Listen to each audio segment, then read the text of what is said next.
Hello，大家好，今天嘅 video ကကြတော့ self study တရုတ်စာ self study လုပ်ချင်တဲ့သူတွေအတွက်လမ်းညွှန် part 3ဖြစ်ပါတယ်။ရှေ့မှာရှင်းမှုပြောပြီးသွားပြီ၊ရွေးမှုလည်းပြောပြီးသွားပြီ။အဲ့တော့ဒီနေ့ဖင်းစလို့ရပါပြီ။ဖင်းမပြောခင်မှာဖင်းဆိုတာဘာလို့ပြပြပေးချင်ပါတယ်။ဖင်းဆိုတာကကြတော့ရှင်းမှုတွေကစကလုံးတွေနဲ့ရွေးမှုတွေကစကလုံးတွေကိုပေါင်းရချင်းဖြစ်ပါတယ်။ပေါင်းပြီးဆိုလို့ရှိရင်တော့သူကစကလုံးတရုတ်စကလုံးတွေရဲ့အတန်ထွက်ကိုသူရလာတာပေါ့။ဥမာဖင်းဆိုလို့ရှိရင်ဒီမှာ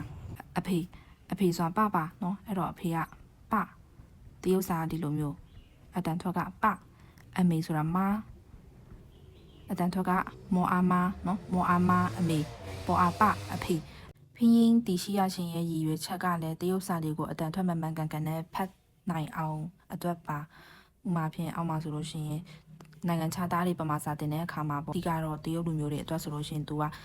ပမာစာကိုအချိန်တူတွင်းအတွင်းမှာသူမှတ်မိချင်မှမှတ်မိမှာဥမာဒီဟာဆိုလို့ချင်းသူကပေါင်းနေရအောင်မှာကာကြီးရေးချဝတ်ဆန်နှလုံးပေါက်ကားဆိုပြီးတော့မှသူ့ကိုဒီဟာလေးရေးထားပြီးသူချက်ချင်းဖတ်နိုင်တယ်ကားเนาะအသိပဲမသိနေပါစေဒါပေမဲ့သူချက်ချင်းဖတ်နိုင်တယ်ကား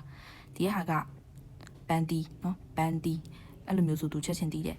ဂျပန်စာတင်ပူတဲ့လူတွေဆိုပိုဒီမှာပဲဂျပန်စာအခုမှတင်တယ်တိတ်မကျွမ်းသေးဘူးမကျွမ်းဘူးဆိုလို့ရှိရင်ဒီစကလုံးကိုတွေ့တဲ့အခါမှာဆိုသူကနည်းနည်းစဉ်းစားရအောင်မှာအဲ့ဒါဘာကြီးပါလိမ့်ဆိုပြီးတော့မှဂေဝီတီဟာရေးထားပြီးရင်ကျတော့သူကချက်ချင်းဖတ်နိုင်မှာစမီမာဆန်เนาะစမီမာဆန်不好意思 sorry ပါထိုနည်းတူစွာတရုတ်စာနဲ့ဒီတိုင်းပဲအခုမှစာတရုတ်စာလေးလာနေတဲ့လူတယောက်အတွက်ဆိုလို့ရှိရင်သူကတရုတ်စာအများကြီးကိုမမှတ်မိနိုင်တဲ့အခါမှာအရင်ဆုံးချက်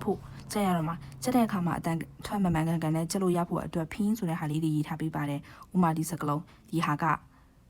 ဘာမှမသိ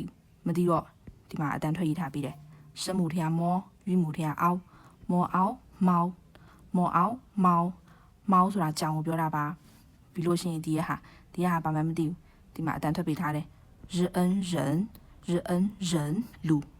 အဲ့ဆိုရင်ဖင်းရသွားပြီဆိုလို့ရှိရင်ပမာလို့သွားပြီးတော့မှမဟုတ်ကအတန်ကြီးမတ်ဆရာမလို့တော့မောင်လို့ rain လို့เนาะဒီမှာဆိုလို့ရှိရင်ခွေးဆိုတာကုတ်เนาะကုတ်အဲ့ဒါကကုတ်လို့အမျိုးပိုင်းညာကြီးသွားမတ်ဆရာမလို့တော့အဲ့ဒါဖင်းတီရှိရတဲ့ရည်ရွယ်ချက်ကတရုတ်စာကြက်မှတ်တဲ့လူတွေအတွက်တရုတ်စာမှန်ကန်အတန်ထွက်နိုင်ဖို့ပဲဖြစ်ပါတယ်ချက်ဖို့ကအတန်ထွက်မှန်မှရမှာအဲ့တော့အတန်ထွက်ကိုမှန်မှစကားကောင်းပြောနိုင်မှာအဲ့ဒါကြောင့်မလို့ဖင်းကိုအတက်နိုင်ဆုံးရအောင်လုပ်ပါမြန်မာလိုမှတ်တယ်ဆိုတာကအနည်းနဲ့အများတော့ဘယ်လိုပဲဖြစ်အဆင်မပြေပါဘူးအဲ့ဆိုရင်စလိုက်ရအောင်ဖင်းဆိုတာခုနကပြောပြီးသွားပါပြီရှက်မှုထရစကလုံးတွေနဲ့ရွေးမှုထရစကလုံးတွေကိုပေါင်းတာပါဘယ်လိုပေါင်းရလဲဆိုလို့ရှိရင်ဒီမှာဒီဘက်ကဟာနဲ့ဒီဘက်ကဟာပေါင်းပေါ်အားပါဖော်အားဖာနော်အားနာဟအိုင်ဟိုင်ပြီးလို့ရှိရင်စအောင်ဆောင်ဦးအောင်ဝမ်ဆိုပြီးတော့ဒီဘက်ကအလုံးတွေနဲ့ဒီဘက်ကအလုံးတွေနဲ့တွားပေါင်းလိုက်ရပါပြီအရင်ဆုံးဒီမှာရှမှုထရပေါ်ရွေးမှုထရအားပေါ်အားပါဖော်အားဖာမောအားမာဖော်အားဖာ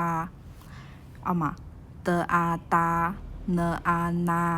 လအားလာကအားကာချအားချာ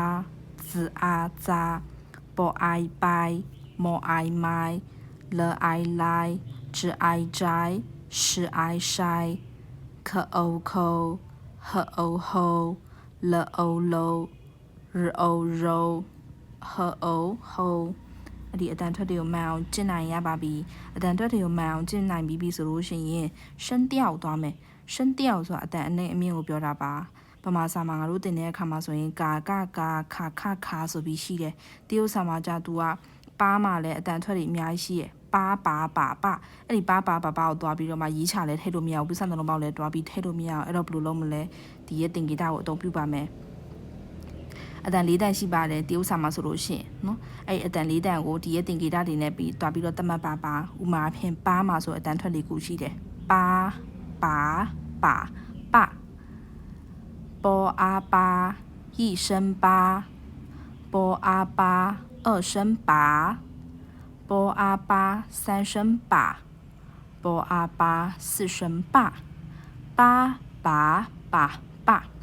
မတူညီတဲ့အတန်ထွက်မှာမတူညီတဲ့တရုတ်စာရှိပြီးတော့မှမတူညီတဲ့အတိတ်ပဲရှိပါတယ်အဲ့တော့အတန်ထွက်မှားသွားလို့ရှိရင်အတိတ်ပဲပါမှားသွားပါလိမ့်မယ်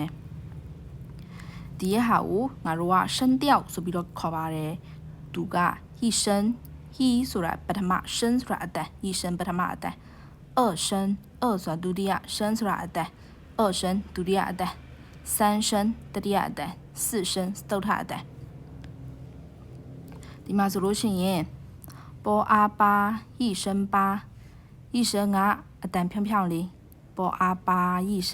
ပါ二声啊ကြတော့အတန်မြင့်သွားမှာပေါ်အားပါ二声ပါ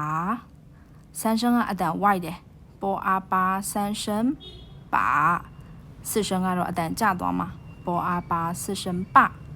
ပါပါပါပါဒါလေးဒီတိုင်းပဲဖာဖာဖာဖမာမာမာမဟန်းဟန်းဟန်းဟန်းအဲ့ဆိုလို့ရှင်သူတို့မှာအတန်ထွက်တွေမတူတရုပ်စာတွေမတူအတန်အတိတ်ပဲတွေလည်းမတူအဲ့တော့ဒီရဲ့အတန်ထွက်၄တန်ကိုရအောင်ကျင့်ထားပါကျင့်တဲ့အခါမှာဆိုလို့ရှိရင်အခုဗီဒီယိုကဒီရဲ့ဟာလေးတွေကိုပဲအရင်ဆုံးကျင့်သွားလို့ရပါတယ်အားနေပြီဆိုလို့ရှိရင်ပါပါပါပါဖာဖာဖာဖာမာမာမာမာဟန်းဟန်းဟန်းဟန်းသူ့ရဲ့အတန်ထွက်တက်တာမြင့်တာဝိုက်တာအဲ့ဒီဟာလေးတွေကိုပါဇက်ကအကျင့်ပါသွားပြီးအသားကျသွားပြီးဆိုလို့ရှိရင်တခြားဟာဖတ်တဲ့အခါမှာလည်းအဆင်ပြေပါလိမ့်မယ်ဒါဆိုဒီနေ့တလောက်ပါပဲ再见下课啦